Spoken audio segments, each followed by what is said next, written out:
भगवान श्रीकृष्णाने राधा मातेबरोबर विवाह केला नाही. हिंदू धर्मग्रंथांमध्ये या संबंधित खूप कथा आहेत, ज्यामधील पहिल्या कथेनुसार असं मानलं जातं की राधा दुसरी कोणी नाही तर श्रीकृष्णांचेच एक रूप होती.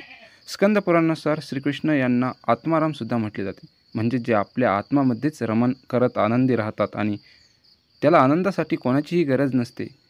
त्यांचा आत्मा तर राधाच आहे. त्यामुळे राधा आणि कृष्ण यांना कधीही वेगळं केलं जाऊ शकत नाही. त्यामुळे राधा आणि श्रीकृष्ण यांचा विवाह होणे आणि न होणे याचा प्रश्नच येत नाही. भगवान श्रीकृष्णांनी दोन्ही रूपांना प्रकट केलं आहे. हे देवाचे एक मनोहर रूप आहे. पुराणांमध्ये त्यांच्या या रूपाला एक रहस्य, अध्यात्म आणि दर्शनाच्या रूपामध्ये पाहिलं जातं. तर ब्रह्मवैवर्त पुराणामध्ये वर्णन केलेल्या कथेनुसार भगवान श्रीकृष्णाबरोबर राधा गोलोकी राहत असे. एकदा राधेच्या अनुपस्थितीमध्ये भगवान श्रीकृष्ण त्यांच्या दुसऱ्या पत्नीबरोबर विहार करत होते. तेव्हा तिथे राधामाता आली आणि राधामाता विरजावर नाराज होऊन तिथून निघून गेली. भगवान श्रीकृष्णाचे सेवक आणि मित्र श्रीदामा यांना राधामातेचे हे वागणं आवडलं नाही आणि ते राधामातेला वाईट बोलू लागले. राधामातेने क्रोधित होऊन श्रीदामाला पुढच्या जन्मी शंखचूड नावाचा राक्षस बनण्याचा शाप दिला. यावर श्रीदामाने सुद्धा त्यांना पृथ्वीलोकी 100 वर्षापर्यंत कृष्ण भिक्षू होण्याचा शाप दिला. राधामातेला जेव्हा शाप मिळाला होता तेव्हा श्रीकृष्ण त्यांना म्हणाले होते, तुझा मनुष्य रूपामध्ये जन्म तर होईल, पण तू नेहमी माझ्याजवळ राहशील. रामचरित्र मानसच्या बालकांडानुसार एकदा भगवान विष्णूंनी नारदांसमोर कपट केले. नारद त्यांना स्वतःचे रूप देण्याऐवजी वानराचे रूप दिले होते.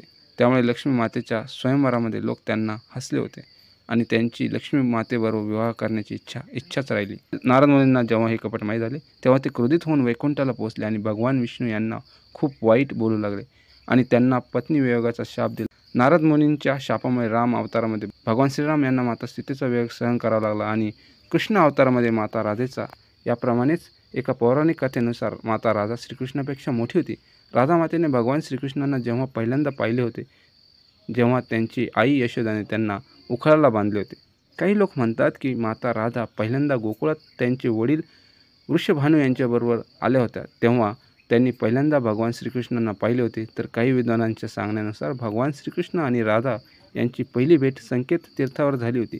जेव्हा राधा मातेने श्रीकृष्णांना पाहिले माता त्यांच्या प्रेमात वेडा झाल्या. भगवान श्रीकृष्ण सुद्धा त्यांना पाहून मोहित झाले होते. असं मानलं जाते की तेव्हापासूनच माता राधा भगवान श्रीकृष्णाची बासरी ऐकून नाचू लागत असे.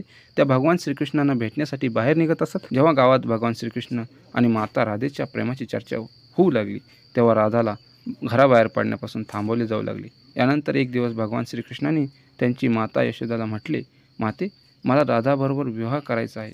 हे ऐकून यशोदा माता म्हणाली, राधा तुझ्यासाठी चांगली नाही. पहिलं तर हे की ती तुझ्यापेक्षा मोठी आहे आणि तिचं लग्न रायांबरोबर आधीच ठरलेलं आहे, जो कंसाच्या सेनेत आहे आणि तो युद्ध लढायला गेला आहे आणि तो आल्यानंतर राधेचा त्याच्याबरोबर विवाह होईल. त्यामुळे तुझा विवाह राधेबरोबर होऊ शकत नाही. आपण तुझ्यासाठी दुसरी कन्या शोधू. पण भगवान श्रीकृष्ण हट्ट करू लागले. तेव्हा यशोदा मातेने नंदबाबांना सांगितले. भगवान श्रीकृष्णांनी नंदबाबाचे सुद्धा ऐकले नाही. तेव्हा नंदबाबा भगवान श्रीकृष्णांना गर्ग ऋषींजवळ घेऊन गेले. ऋषींनी भगवान श्रीकृष्णांना समजावले, तुझा जन्म काहीतरी खास ध्येय मिळवण्यासाठी झाला आहे. याची भविष्यवाणी झालेली आहे की तुम्ही तारणहार आहे. तुम्ही धर्माची स्थापना करताल. तुमचं एक खास ध्येय आहे. तेव्हा भगवान श्रीकृष्ण म्हणतात की मला नाही बनायचं तारणहार. मी तर या नदी, गाया, डोंगर पाहून प्रसन्न आणि आनंदी आहे आणि जर मला धर्माची स्थापना करायची तर मी या अधर्मापासून सुरुवात का करू. तिचे माझ्यावर प्रेम आहे आणि जी मला आवडते तिला सोडून देऊ. गर्ग ऋषी प्रत्येक बाजूने समजावून सांगतात पण भगवान श्रीकृष्ण समजून घेत नाहीत. तेव्हा गर्ग ऋषी त्यांना हे रहस्य सांगतात की तुम्ही यशोदा आणि नंद यांचा मुलगा नाही, देवकी आणि वसुदेव यांचा मुलगा आहे आणि तुमच्या आईवडिलांना कंसने कारागृहामध्ये टाकले आहे.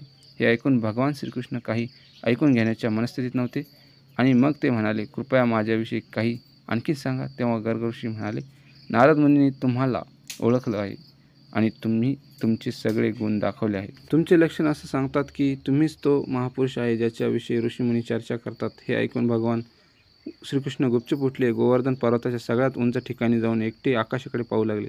ते तिथेच दिवसभर राहिले.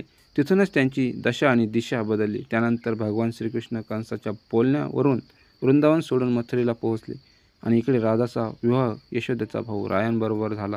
त्यामुळे भगवान श्रीकृष्ण म्हणाले, राधा तर माझी आत्मा आहे. त्यामुळे मी तिच्याबरोबर विवाह केला काय किंवा न केला काय याने काही फरक पडतो. विवाहानंतर राधाचं माझ्यावरचं प्रेम कमी झालं नाही, ना माझं राधाच्या प्रती. त्यामुळे श्रीकृष्ण सांगतात, प्रेम हे निस्वार्थ, निश्चल आणि निष्कपट भावना आहे. त्यामुळे तुमचेही कोणाबरोबर प्रेम झाले असेल तर ते निस्वार्थ, निश्चल आणि निष्कपट असले पाहिजे. त्यामध्ये स्वार्थीपणा असायला नको.